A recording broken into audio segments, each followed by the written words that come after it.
네, 여러분 안녕하세요. 디벨로버스의 김세윤입니다.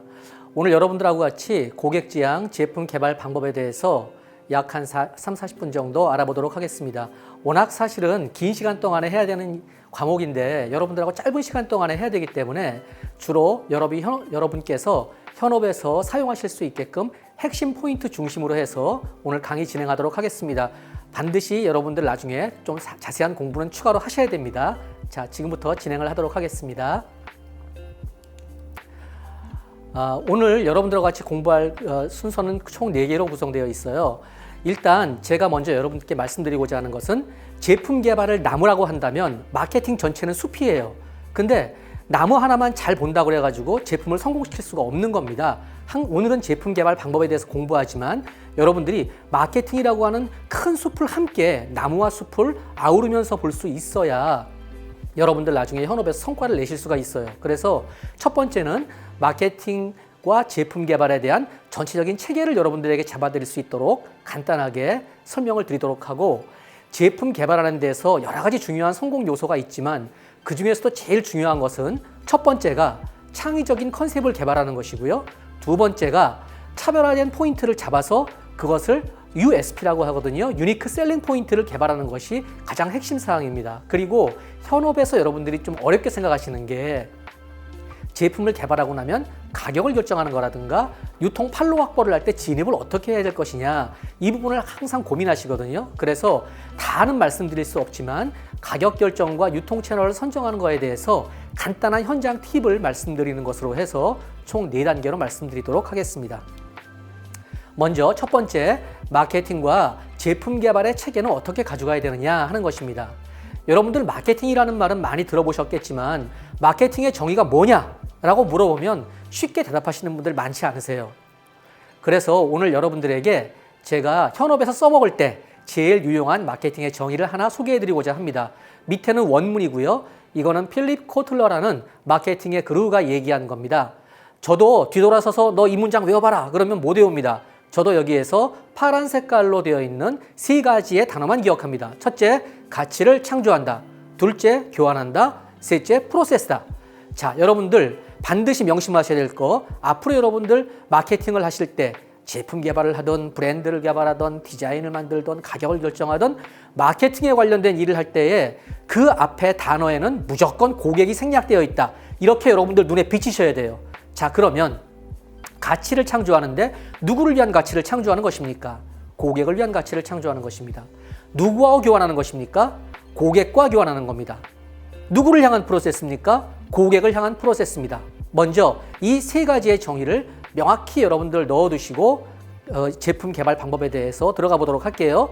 자, 제품도 어차피 고객에게 어떤 가치를 주고자 하기 위해서 만드는 거 아니겠어요? 근데 우리 만들면 뭐합니까?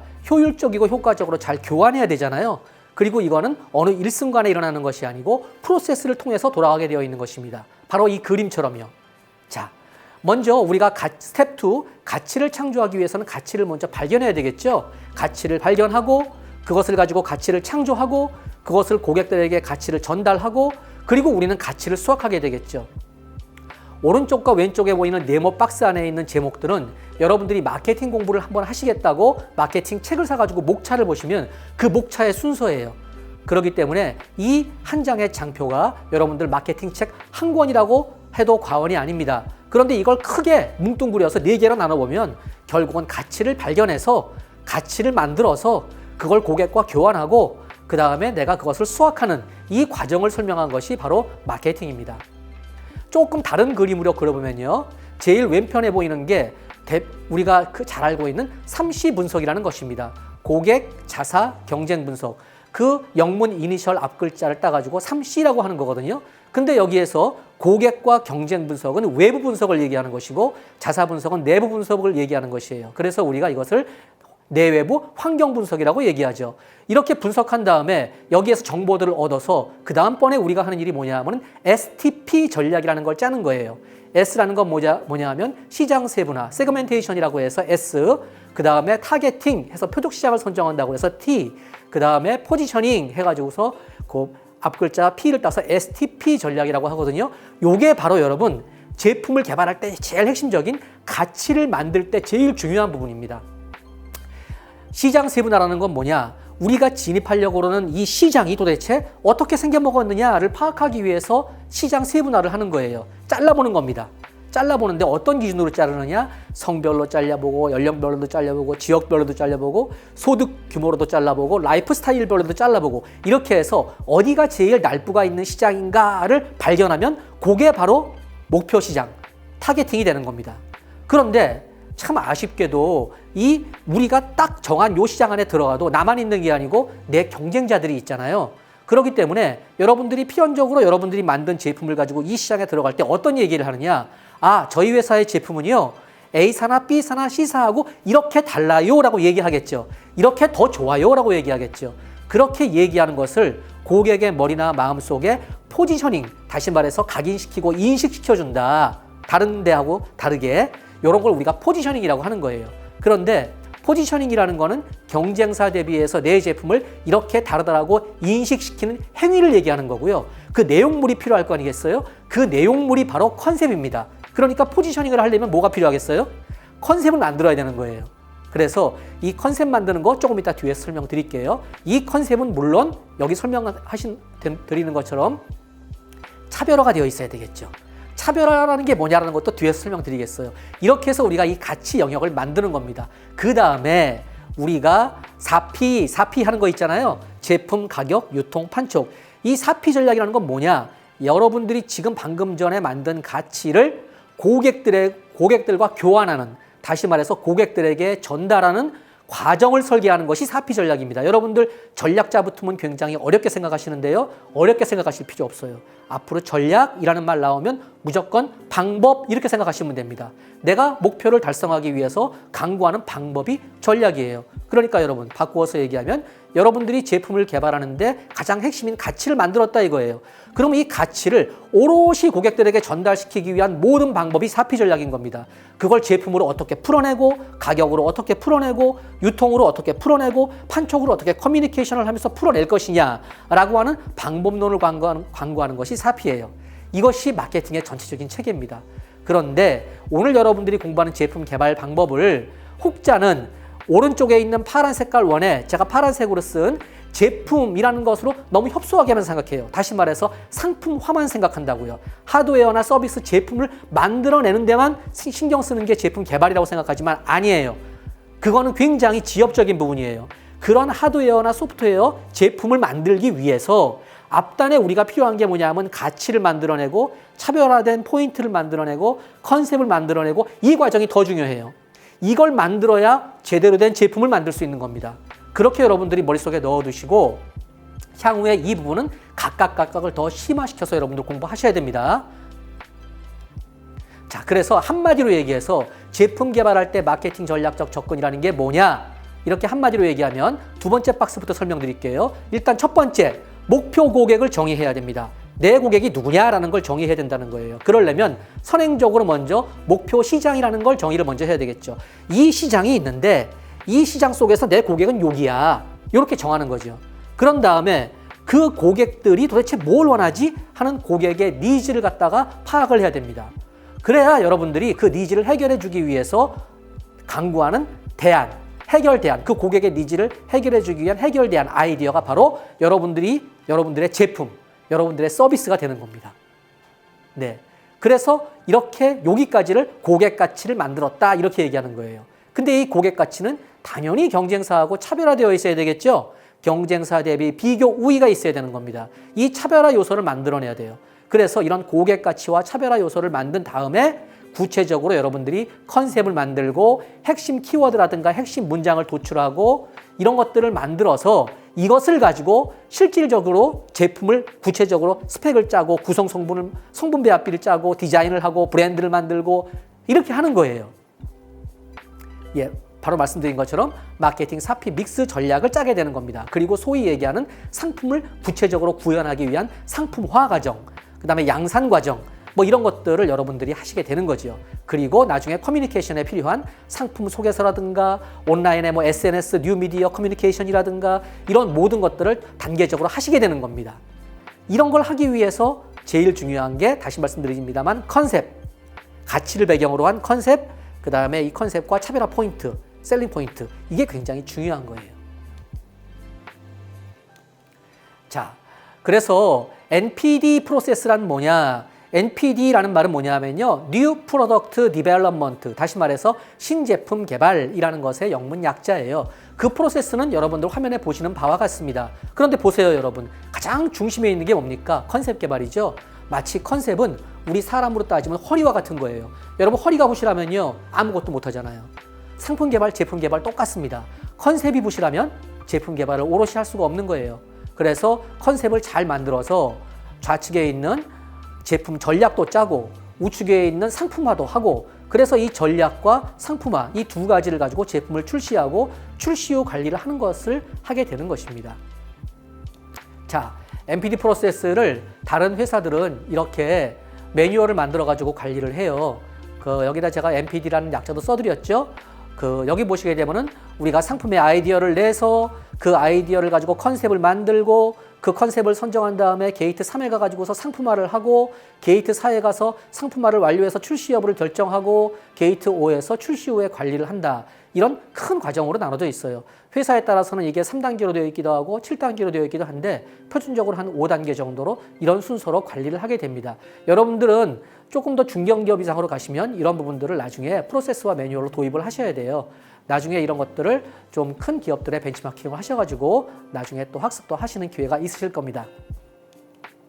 자, 오늘 제품 개발 방법의 본격적인 주제인 첫 번째 컨셉 개발. 근데 제가 앞에다가 고객 니즈 기반이다 이렇게 붙여놨어요. 제가 마케팅이라는 건 무조건 고객을 머릿속에 먼저 생각하시라고 그랬죠. 컨셉 마찬가지예요. 고객의 니즈를 베이스로 해서 만들어내는 겁니다. 자, 컨셉이라는 게 뭐냐? 우리가 컨셉은 되게 많이 쓰는 말이죠. 디자인 컨셉, 브랜드 컨셉, 제품 컨셉, 유통 컨셉, 점포 컨셉 붙이면 다 컨셉이에요. 그러면 컨셉이 과연 뭡니까, 여러분? 제가 항상 주장하는 게 뭐냐면 내 머릿속에 명확히 인식하지 못하면 절대 일로 풀어낼 수 없습니다. 어떤 형태로든 내 머릿속에서 명확히 이해해야 돼요. 오늘 제가 그걸 잡아드리려고 그러는 거예요. 여러분 짧은 시간이지만 이걸 갖다가 여러분들 오늘 머릿속에 정확히 넣어두시면 앞으로 두고두고 상품 개발하시거나 유통이든 뭐든 마케팅 하실 때 굉장히 도움이 되실 거예요. 자, 요 그림만 기억하세요. 컨셉이라는 것은 영문으로 하면 CON, CEPT 이렇게 쓰잖아요. 자, 뚝 잘라서 CON과 CEPT를 잘랐어요. CON, COM, com이라고 하는 접두어는요. 영어 뜻으로 따지면 together라는 뜻이에요. 묶어서, 뭐 함께, 여럿을 하나로 이런 뜻이에요. 셉트라는 말은 뭐냐? 여러분 축구 경기 보시다 보면요. 상대편 선수가 공을 가로채면 아나운서가 뭐라고 얘기합니까? 인터셉트 당했다 이렇게 얘기하죠. 인터라는 건 가운데라는 뜻이에요. 셉트라는 건 움켜쥐다, 잡다, 붙잡다 이런 뜻이에요. 중간에 붙잡혔다 이런 뜻이거든요. 인터셉트가. 그러면 컨셉트라는 건 뭡니까? 한꺼번에 잡았다라는 거예요. 뭐냐? 고객의 머리나 마음속을 한꺼번에 딱 잡았다라는 거예요. 고객의 머리나 마음속을 한꺼번에 딱 붙잡을 수 있는 것, 이게 컨셉이에요. 이걸 만들어내야 된다는 겁니다. 이걸 만들어내야 상품도 만들 수 있고 브랜드도 개발할 수 있고 디자인도 할 수 있는 거예요. 여러분 흔한 얘기로 홈페이지의 메인 화면, SNS 오픈마켓이라든가 네이버 스마트 스토어의 상세 페이지, 썸네일 이런 거 만들 때에도 이 컨셉이 있어야 제대로 만들 수 있는 겁니다. 그래서 이 컨셉을 개발하는 것을 중요하게 생각하셔야 된다. 컨셉이 뭐라고요? 고객의 머리나 마음속을 한꺼번에 딱 움켜잡을 수 있는 것, 이렇게 여러분 기억하시면 됩니다. 밑에 있는 거는 교과서에 나오는 얘기니까 참고하시면 되고요. 자, 이 컨셉이 앞에도 말씀드렸지만 STP 전략에서 우리가 포지셔닝을 하는데 가장 중요한 전제가 되고요. 오늘 우리가 공부하는 제품 개발을 하는데 방향을 정해주고요. 앞으로 여러분들이 판촉 전략이라든가 SNS, 뉴미디어 같은 거 커뮤니케이션 할 때 고객 커뮤니케이션에 기반이 되고요. 또 브랜드를 만들거나 디자인을 만들 때 바로 이 컨셉이 가장 중요한 밑바탕이 됩니다. 그래서 컨셉이라는 게 거의 마케팅 활동의 대부분을 차지한다. 이렇게 말해도 과언이 아닙니다. 그럼 어떻게 만드느냐? 이렇게 만들어요. 복잡해 보이지만 여러분 간단합니다. C는 B 플러스 I. 근데 B와 I는 어디에서 오느냐? N에서 온다. 이렇게 기억하시면 돼요. C는 당연히 컨셉이겠죠? N은 뭐냐 하면 고객 니즈를 얘기하는 거예요. B는 뭐냐 하면 고객 베네핏. 고객 베네핏이 뭐냐? 고객 니즈가 만족된 상태가 고객 베네핏이에요. 제가 밑에 써드렸죠? 고객의 니즈라는 게 뭡니까? 무엇을 하고 싶다, 무엇이 문제다, 무엇이 됐으면 좋겠다, 무엇이 좋다, 뭐 등등 이런 얘기들이잖아요. 대표적으로 고객의 니즈를 대변하는 서술어로 무엇을 하고 싶다라고 써봤어요. 그러면 고객의 베네핏은 뭡니까? 그 하고 싶다가 할 수 있다가 된 거예요. 다시 말해서 고객의 니즈가 실현된 상태, 충족된 상태를 고객의 베네핏이라고 합니다. 그래서 무엇을 하고 싶다라고 서술어를 쓴 것을 무엇을 할 수 있다라고 서술어만 바꿔주면 고객의 베네핏이 되는 거예요. 손바닥 뒤집기예요. 그런데 여러분 생각해 보세요. 고객이 어떤 니즈를 가지고 있었는데 그걸 충족시켜주는 상태로 만들려면 방법이 필요하잖아요. 수단과 방법, 아이디어가 필요하다고요. 그 아이디어가 바로 여러분들의 제품인 겁니다. 여러분들이 제품 개발하려면 그래서 고객의 니즈를 파악해야 되는 거예요. 그 고객의 니즈를 실현시켜주기 위해서 여러분들의 제품이 필요한 거고요. 그래서 그것을 고객이 쓰면 고객이 무엇을 할 수 있는 상태가 되니까 고객의 베네핏이 만들어지겠죠. 그래서 고객의 니즈와 여러분들의 아이디어와 고객의 베네핏 이 세 개를 묶어서 하나의 문장으로 만들면은 원시적인 컨셉 스테이트먼트가 되는 겁니다. 컨셉 문장이 되는 거예요. 이걸 나중에 좀 더 깐뚱하게 줄여가지고 컨셉을 만드는 겁니다. 근데 이걸 더 크리에이티브하게 만들고 싶다. 그러면 여러분들이 디자인 의뢰하듯이 외부의 카피라이터한테 여러분들이 작업한 내용까지를 가지고 의뢰하면 그분이 좀 더 고객지향적으로 크리에이티브하게 만들어 드리겠죠. 이렇게 만드는 겁니다. 컨셉은. 근데 이렇게만 설명하면 또 여러분들이 이해가 잘 안 되시기 때문에 제가 이렇게 지금까지 말씀드렸던 거를 순서로 적어놨어요. 1번, 내부 환경 분석을 해서 시장 정의와 고객 정의를 먼저 하십시오. 두 번째, 그렇게 정의된 목표 고객에 대해서 니즈를 분석하십시오. 그래서 니즈가 여러 개 나오면 그 중에서 가장 우선적인 니즈 몇 가지를 선정하십시오. 3번, 그 니즈를 갖다가 하고 싶다라고 하는 고객의 니즈를 할 수 있다라고 서술로만 바꿔주면 고객의 베네핏이 되는 겁니다. 4번, 그런데 2번에서 3번으로 넘어오려면 다시 말해서 고객의 니즈를 해결해서 베네핏으로 만들어주려면 뭔가 아이디어가 필요하겠죠. 이 아이디어를 여러분들이 도출하시게 되는 겁니다. 그 아이디어 중에서도 최종 아이디어를 선정하시게 되는 겁니다. 이게 바로 여러분들의 제품 개발 아이디어가 되는 거예요. 이 2, 3, 4번을 합해서 컨셉 후보안을 만들고 그걸 조금 더 세련되게 줄여가는 작업을 하시면 컨셉 문장이 만들어지게 된다. 이렇게 말씀드리겠습니다. 이거는 컨셉 개발 사례인데요. 제가 이 회사도 강원도 사회적 경제 지원센터하고 연결되어 있고 영월에 있는 회사예요. 영월에 있는 모 회사인데 원래는 표고버섯을 재배하는 회사인데 자연란, 계란을 가지고 신규 사업을 하시겠다. 그래서 제가 올해 컨설팅을 해드린 기업이에요. 여러분들과 똑같이 아주 영세한 기업입니다. 작은 기업들이에요. 인원 5인 미만, 매출 연간 한 4, 5억 정도 되는 그런 작은 기업이에요. 강원도 영월에 있고요. 자, 이 사람이 계란이라고 하는 것을 가지고 신제품을 개발할 때 어떻게 접근했느냐. 목표 시장을 프리미엄 자연란 시장이다 이렇게 정했는데 여기서 여러분들 밑에 있는 세부 내용이 중요한 게 아니에요. 여러분들에게 제가 드리고 싶은 메시지는 뭐냐면 목표 시장을 정하실 때 두루뭉실하게 정하시면 안 돼요. 잘라가지고 내가 승부를 낼 수 있는 틈새 시장을 정해야 돼요. 작은 시장을. 내가 가서 내 역량을 발휘할 수 있는 작은 시장을 정해야지 큰 공룡들이 놀고 있거나 중견기업 이상들이 놀고 있는 시장에 들어가 봐야 거기 먹거리 많을 것 같죠? 콩고물이 좀 떨어질 것 같죠? 그렇지 않습니다. 거기 가가지고서 헤매다가 망해요.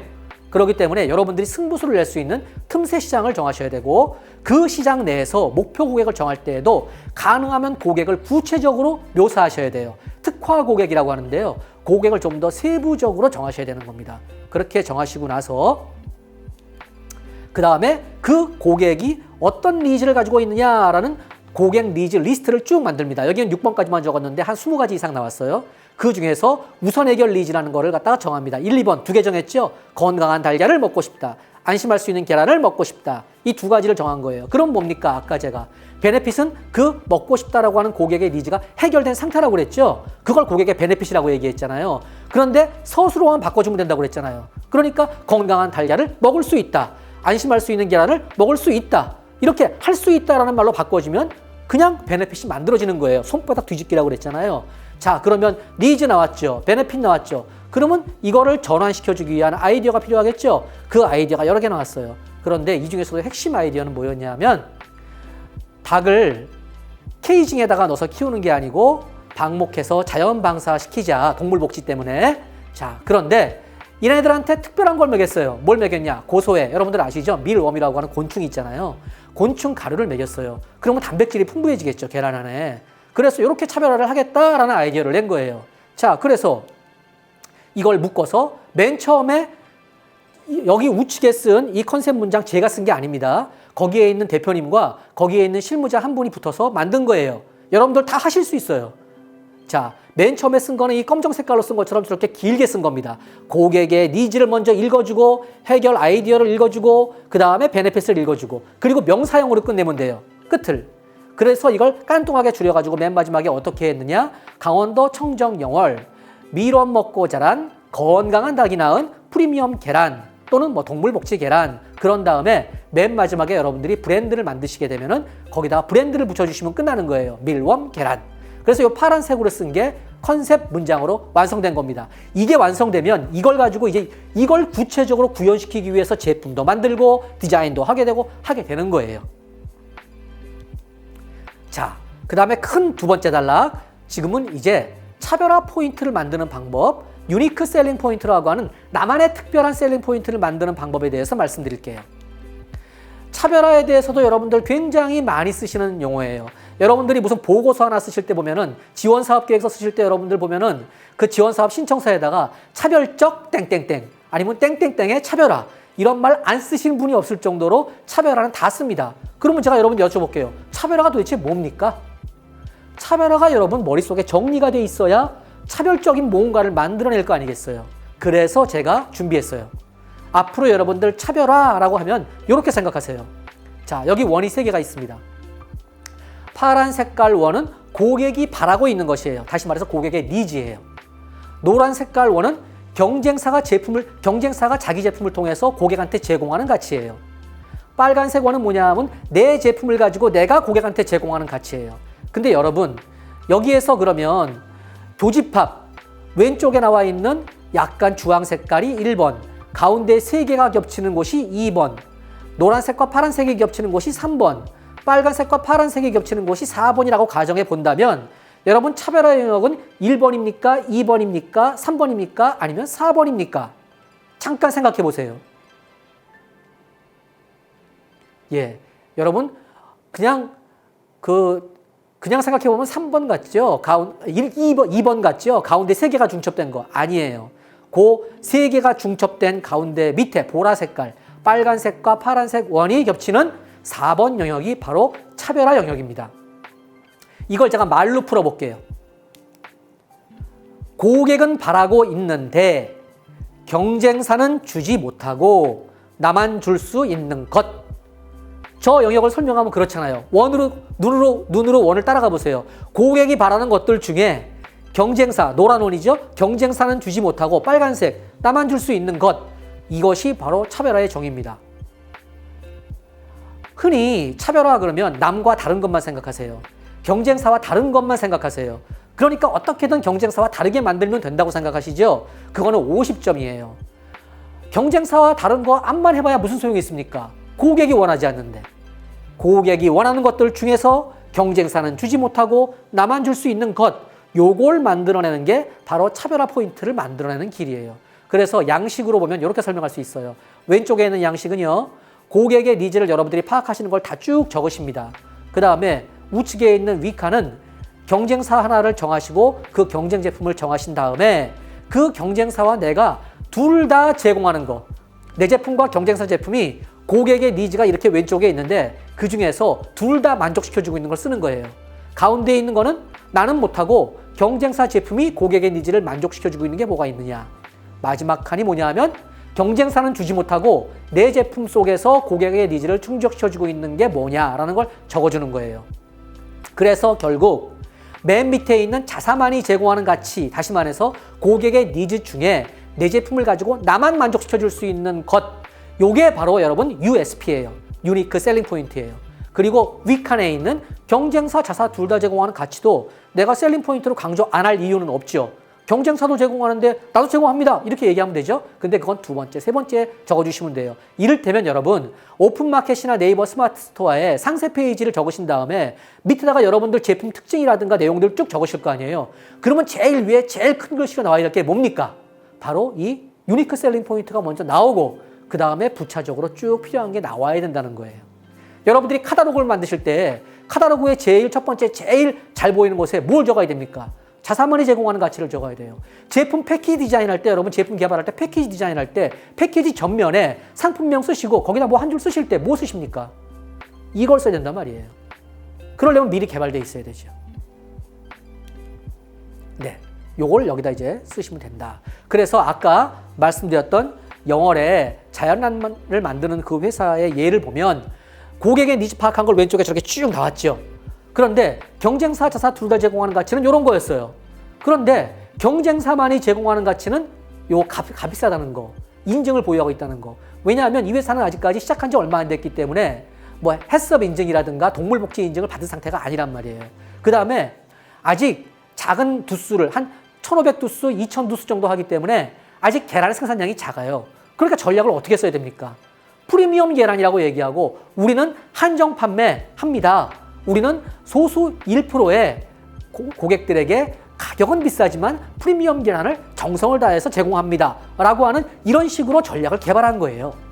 그래서 자사만이 제공하는 가치에 보시면은 이렇게 정리했다 이거죠. 여러분들 이 사례를 한번 좀 참고하셔가지고 여러분들이 앞으로 개발하실 제품 또는 여러분들이 지금 이미 나와 있는 제품이라 하더라도 제품 개선을 하실 때 이 부분들에 대한 접근을 한번 해보셔가지고 컨셉과 차별화 포인트 이 두 가지를 명확히 한 상태에서 다시 한번 제품을 점검하시거나 아니면 신제품을 만들어 가셔야 된다. 이게 제품 개발 방법의 가장 중요한 요체예요. 그래서 마지막으로 이 회사가 차별화 셀링 포인트 USP를 밀엄 먹고 자란 닭이 낳은 밀엄 계란은 건강하고 맛이 좋습니다. 그렇지만 가격이 고가여서 상위 1%를 겨냥한 프리미엄 계란이다. 이렇게 정리를 한 겁니다. 자, 마지막으로 이제 제품 개발 방법은 다 말씀드렸어요. 근데 제품 개발이 이렇게 좁은 협의로 작은 거로 그냥 상품화 쪼물쪼물 해가지고 상품 만드는 것만 제품 개발이 아니고 사실은 어떻게 보면 마케팅 사피 전체를 다 움직여야 되거든요.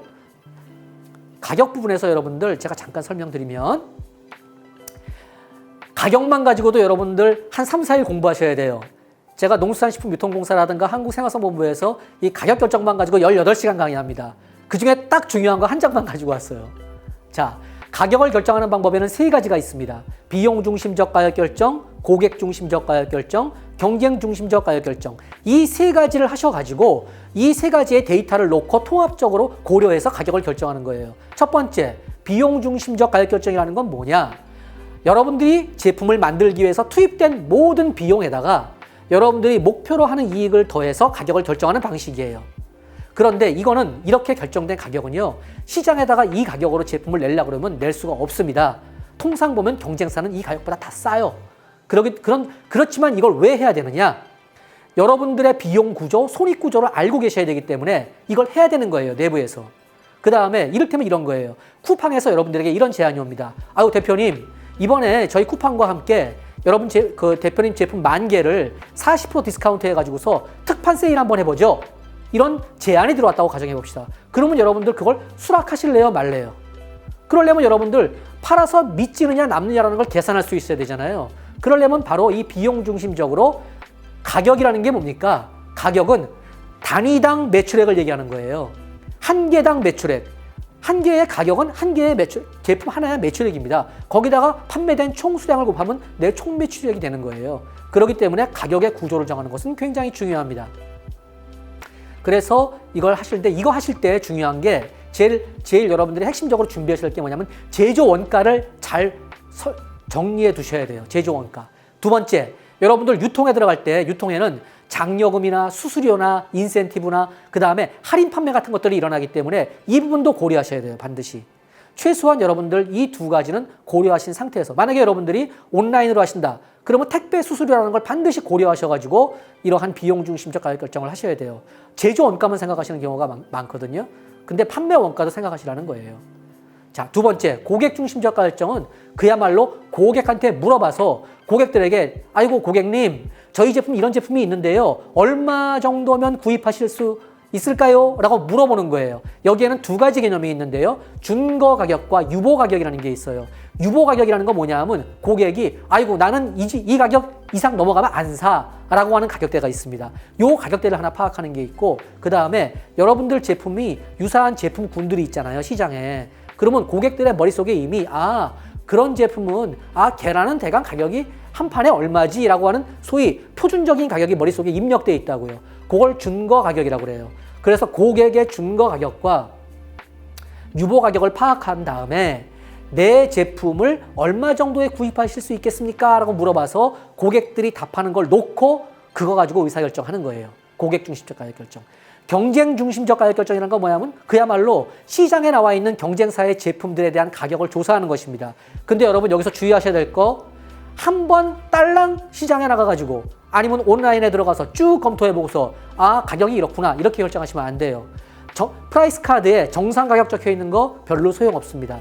일정 기간 동안에 경쟁사의 경쟁 제품이 얼마까지 할인하느냐 또는 1+1, 2+1 또는 대리점 영업을 한다고 그러면 10박스에 한 박스 주는 거 이런 소위 할인이라든가 묶음 판매 같은 걸 조사하셔가지고 얘네들이 정상 가격에서 얼마까지 지금 디스카운트 하는구나 여기까지는 조사하셔야 돼요. 그러려면 여러 번 나가서 트래킹을 해야 된다 이겁니다. 이렇게 세 가지 조사를 하셔가지고 그 데이터를 놓고 나는 그러면 어떻게 가격을 결정할 것이냐 라고 결정하셔야 된다는 겁니다. 그런데 현실의 세계에서 이걸 다 해가지고 가려고 그러다 보면 돈도 들어갈 수도 있고 시간도 많이 걸리고 여러분들 바빠서 현업하시는데 이거 언제 다 하겠어요. 그럴 때는 아주 현실적인 방법입니다. 교과서에 나오는 얘기는 아니에요. 하지만 제가 상품 기획이나 개발을 오래 한 경험에 비춰보면 시간이 없을 때 할 수 있는 유일한 방법은 경쟁 중심적 가격 결정입니다. 경쟁사 제품 들어가서 보고 경쟁사 제품이 얼마 정도가 정상 가격이고 얼마 할인하는가를 봐가지고서 거기서 결정하는 거예요. 일단 해놓고 제품 출시한 다음에라도 비용 중심적이나 고객 중심적 가격 결정을 보완적으로 하셔가지고 나중에 좀 이렇게 제품을 조금 개선하신다거나 다음 제품을 낼 때 그걸 수정 보완하셔야 되는 거예요. 네, 이렇게 설명드리겠습니다. 네, 요거는 참고하십시오. 중요한 건 뭐냐? 여러분들 저가 전략으로 들어가가지고서 수익을 창출할 수 있을 거라고 기대하시지만 그거는 일시적이에요. 여러분들은 가급적이면 여러분들이 대기업이 아니시잖아요. 저가 전략을 지속적으로 쓸 수 있으면서 거기에서 승리할 수 있는 기업은 대기업이나 그 업계에서 1, 2를 하는 기업만이 가능한 일입니다. 여러분들 저가 전략 계속 쓰시면 나중에 망해요. 그렇기 때문에 가능하시면 작은 기업일 때는 제품의 가치를 개발하셔가지고 프리미엄 전략으로 해서 제값 받을 수 있게끔 하는 쪽으로 여러분들이 전략을 추진하시는 것이 바람직합니다. 자, 그 다음에 유통이요. 유통도 제가 유통에 대해서 강의를 하고 있는데 유통 강의도 한 18시간쯤 해요. 가장 중요한 장표 몇 가지만 가지고 왔어요. 여러분들 유통 그러면 우리는 항상 백화점에 놓고 팔까 온라인에 놓고 팔까. 온라인이라고 하면은 네이버 스마트 스토어에 들어갈까 아니면 지마켓에 들어갈까 이런 거 생각하시잖아요. 제품을 어디에다가 놓고 판다는 것만 생각하신다고요. 근데 이건 굉장히 협소한 시각이에요. 유통을 앞으로 여러분들 어떻게 개념을 정의하셔야 되냐 하면은 제가 빨간색으로 쓴 거 컨비니언스 관점으로 생각하셔야 됩니다. 컨비니언스라는 게 뭐냐? 여러분 편의점을 뭐라 그럽니까? 컨비니언스 스토어. 그래서 CVS라고 쓰죠. 편리라는 거예요. 유통이라는 게 뭐냐? 한마디로 얘기하면 내 목표 고객이 내 제품을 가장 쉽고 편리하게 구매할 수 있는 모든 수단과 방법이 유통입니다. 여러분 왜 아마존이 드론을 띄워가지고서 배송을 합니까? 왜 요즘 당일 배송이라는 말이 유행합니까? 왜 새벽 배송을 해줍니까? 한마디로 예를 들어볼게요. 맞벌이 부부가 있었어요. 여름에 온라인으로 쓱 몰에 들어가가지고서 신선식품 야채를 시켰어요. HMR 제품을 시켰어요. 그런데 배송이 언제 오느냐? 오후 2시에 와. 근데 집에 아무도 없어요. 그러면 그 30도의 고열에서 7시간, 8시간 방치될 거 아니에요. 고객이 마음이 불편한 거예요.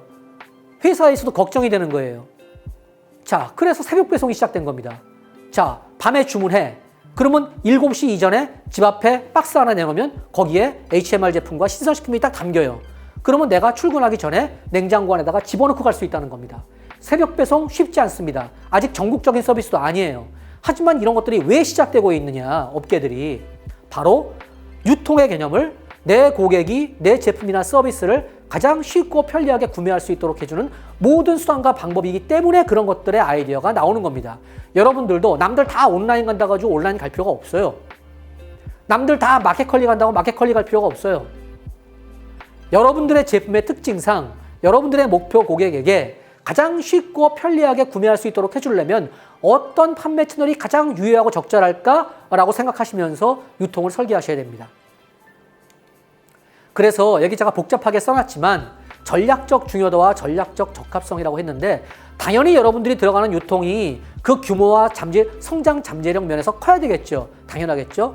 경쟁은 가급적이면 경쟁 강도가 덜한 게 좋겠죠. 다시 말해서 여러분과 비슷한 제품들이 별로 없어야 여러분들 제품이 돋보이는 거 아니겠어요? 자, 그렇지만 그거보다 더 중요한 게 뭐냐면요. 사실 전략적 적합성이에요. 제가 노란 색깔로 써놓은 내부 역량 부합성이라는 건데요.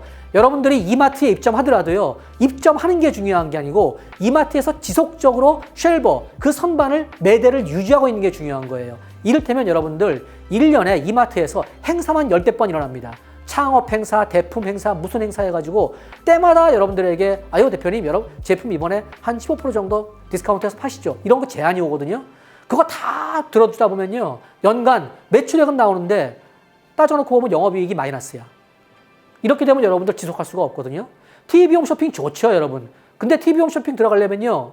홈앤쇼핑이라든가 공용홈 쇼핑 들어가가지고서 시간당 농식품 같은 경우 한 6천만 원, 7천만 원 판다고 가정해봤을 때 여러분들 제품의 객단가가 얼마인지 모르겠습니다만은 대강 수천 개 만들어놔야 될 거 아니에요. 내가 지금 현재 매달 100개밖에 못 파는데 홈쇼핑 들어가려면은 한 5, 6천 개쯤 만들어야 되는데 그것도 1.5배 정도를 만들어놔야 돼요. 이거 안 팔리면 다 재고되는 겁니다. 여러분들 그거 소진할 수 있습니까? 소진할 수 있는 역량이 되고 그런 차선책이 있다 그러면 TV홈 쇼핑 한번 들어갈 만하죠. 하지만 그거 들어가기가 아무리 TV홈 쇼핑을 어떤 여러분들 MD 품평회 같은 데에 와가지고서 여러분들이 1등이 돼가지고 우선권으로 TV홈 쇼핑에 들어갈 수 있는 우선권을 얻었다 칩시다. 그래 여러분들 그냥 그걸 홍보 수단으로 여러분들 제품을 알리는 정도이지 그것을 지속하기 위해서는 그만큼의 자원과 역량이 필요하다는 거예요. 그걸 반드시 고려해가지고서 유통을 선정하셔야 돼요. 더욱더 중요한 건 네 번째입니다. 타겟 적합성. 유통을 선정할 때 제일 중요한 건 내 목표 고객에게 내 목표 고객이 그 유통 채널에 있는지 내 제품의 특징이 그 유통의 특징에 맞는지 이걸 반드시 고려하셔야 돼요. 그리고 더 현실적으로 중요한 거 밑에 있는 겁니다. 여러분 제가 요거는요 교과서에 나오는 얘기가 아니고 현실적으로 제가 현업을 하다 보니까 여러분들에게 꼭 리커멘드 해드리려고 정리해 온 거예요. 여러분들 분명히 나중에 여러분들이 제품 개발하신 거 가지고 유통에 입점하실 때 MD나 바이어 상담하실 거예요. 근데 MD나 바이어한테 여러분들 이 말씀을 꼭 해드려야 돼요. 이거 준비 안 되고 MD한테 가져가잖아요. 그럼 바로 리젝트입니다. 다시 해오세요. 아, 좀 어렵겠는데요? 이런 얘기 합니다. 첫 번째, 여러분들 제품의 생산량, 생산 캐파를 반드시 정리하셔야 돼요. 내가 일일 생산량이 얼마고 주간 생산량이 얼마고 월 생산량이 얼마다. 적정 생산량이 얼마고 맥시멈 얼마까지 만들 수 있다. 그 다음에 서로 판매량이 획기적으로 증대돼가지고 내 생산 캐파를 넘어가게 되면 나는 생산 캐파를 늘리기 위해서 이러이러한 대안을 가지고 있다 라는 걸 정리하고 가셔야 돼요. 두 번째, 대형 법인 유통이라든가 괜찮은 유통에 들어가려고 그러면 반드시 여러분들 제품에 대한 품질 보증이나 각종 인증 같은 것이 있어야 돼요. 예를 들어서 유아용 제품을 하시는 분이 계신다? 그럼 반드시 KC 인증 받아야 됩니다. 농식품 하신다? 그러면 최소한 햇섭 인증, GAP 인증, 만약에 친환경 농산물이면은 유기농 인증, 무농약 인증 있어야 되겠죠. 아까 그 계란 같으면은 동물복지 인증 뭐 이런 거 있어야 되는 거예요. 그 다음에 세 번째, 제품의 디자인 수준이 탁월하셔야 됩니다. 여러분들 제품 디자인하실 때 통상 어떻게 하십니까? 지원 사업 받아가지고 지원금 범위에다가 여러분들 자부담 조금 집어넣고 약 많아봐야 7, 800, 1000만 원 미만에서 디자인 하시는 경우가 많아요. 근데 그렇게 하신 디자인 수준 별로 높지 않습니다. 여러분, 우리 고객들은요, 눈에 보이는 걸 가지고 구매 의사결정한 것이 70% 이상입니다. 옛날 우리 어르신 말씀에 보기 좋은 떡이 먹기도 좋다고 그랬어요. 이게 진리입니다. 마케팅에서 여러분들 디자인이 왜 중요합니까? 디자인을 통해서 고객은 이렇게 생각합니다. 디자인이 좋으면 저 제품은 품질이 좋을 거야. 저 제품은 비싼 제품이야. 저 제품은 대기업 제품이야. 이렇게 생각한다는 겁니다. 그래서 여러분들이 아직 브랜드 파워가 없고 작은 기업이지만 제품 개발하실 때 가장 공을 많이 들여야 될 것 중에 하나가 디자인이에요. 만약에 여러분들이 강원도 사회적경제지원센터에서 상품 경쟁력 강화 지원 사업으로 디자인 쪽으로 한 700만 원 받았다 칩시다. 그러면 여기다가 여러분들 어디서 돈을 닥출해서라도 한 7, 800 더 하셔가지고 1,500, 2,000 이 정도 들이셔가지고 베스트 수준의 디자인 업체를 구해가지고 제대로 한 번에 끝내야 돼요. 근데 이렇게 하려면 아까 얘기했던 컨셉이나 USP, 차별화 포인트가 딱 전략적으로 개발되어 있어가지고 이 전략에 입각한 디자인이 개발되면 여러분 한 번 디자인 끝내고 2년, 3년 써먹을 수 있습니다. 제가 다시 한번 당부드립니다만 제품 개발과 유통이라는 관점에서 보게 되면 이 디자인 굉장히 중요합니다. 그리고 마지막으로 아까 제가 설명드렸던 제조원가, 손익기준 이런 부분들을 여러분들 잘 마련하셔가지고 제품 개발을 하실 때 이 부분들을 고려하신다면 여러분들 훌륭한 제품 개발들을 해나가실 수 있을 거라고 생각이 됩니다. 자, 짧은 시간이었기 때문에 제가 말도 좀 빨리 했고 핵심 포인트 몇 가지만 짚어드렸는데 그럼에도 불구하고 여러분들은 오늘 이것만 머릿속에 넣어두시고 여러분들이 나중에 어디 가서 또 강의를 들으시고 공부하시면 분명히 여러분들 좀 더 개선된 제품 개발들을 해나가실 수가 있을 거예요. 마지막으로 여러분 제가 요 호암어록의 이병철 회장이 하신 말씀 요거로 해서 끝내도록 하겠습니다. 여러분 사람들이 이병철 회장한테 이렇게 물어봤대요. 사업을 성공하려면 어떻게 됩니까? 제가 오늘 강의의 제목대로 제품을 성공하려면 어떻게 됩니까? 이렇게 물어보니까 운둔근이라고 얘기했어요. 여러분 제가 다른 카테고리는 모르지만 제가 풀무원에 오래 있었기 때문에 제가 식품 쪽을 제가 말씀을 드리면 농식품은요. 식품은 100개의 제품을 내면은 시장에서 성공하는 확률은 5%에서 7%입니다. 다시 말해서 93개에서 95개는 실패한다는 거예요. 그렇기 때문에 여러분 실수를 두려워하시면 안 돼요. 실수해서 그 자리에 주저앉는 자리가 실패의 자리입니다. 실수를 하도 실패의 자리는 없는 게 뭐냐 하면요. 실수하시면 반드시 그 원인이나 문제점을 분석해가지고 개선을 빠르게 하셔가지고 제품에 적용시켜야 돼요. 이게 제품 개발하는 거고 제품을 성공하는 방법입니다. 그러려면 어떻게 해야 되느냐. 당연히 운칠기삼이죠. 운이 따라야지 제품 성공할 수 있어요.